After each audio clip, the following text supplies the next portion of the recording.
টিচার্সদের farewell যেভাবে হয়। Ma'am, আপনি কেন আমাদের সবাইকে ছেড়ে চলে যাবেন ম্যাম? কি করব বাবা বল তো, বয়স হয়েছে, রিটায়ারমেন্টে যেতে তো হবেই, কিন্তু তোরা এক একজন এভাবে কাঁদছিস কেন? আপনি নিজেও জানেন না ম্যাডাম, আপনি আমাদের কতটা ফেভারিট, আমাদের অনেক কষ্ট হবে। তোরাও তো এক একজন আমার কলিজার টুকরা রে, আমার কি কষ্ট হবে না? সমস্ত স্টুডেন্টদের রিকোয়েস্ট করছি তোমরা নিজেদেরকে কন্ট্রোল করো, এতে করে ম্যাডামের অনেক কষ্ট হবে। ভোরবুলি ম্যাডামের ফেয়ারওয়েল উপলক্ষে বিদায় সংবর্ধনা সঙ্গীত পরিবেশন করতে যাচ্ছে অষ্টম শ্রেণী বাউলি বাল্মীকি।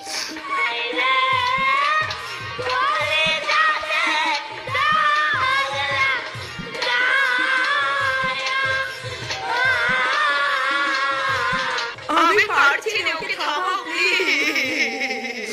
ভোরবুলি ম্যাডামের জন্য সমস্ত স্টুডেন্টদের চোখ দিয়ে অশ্রু প্রবাহিত হচ্ছে, আর এই চোখ মিথ্যে নয়। সত্যি বলতে আমি কোনোদিনও ভাবিনি এই বিদ্যালয়ের সাথে আমি এভাবে জড়িয়ে যাব।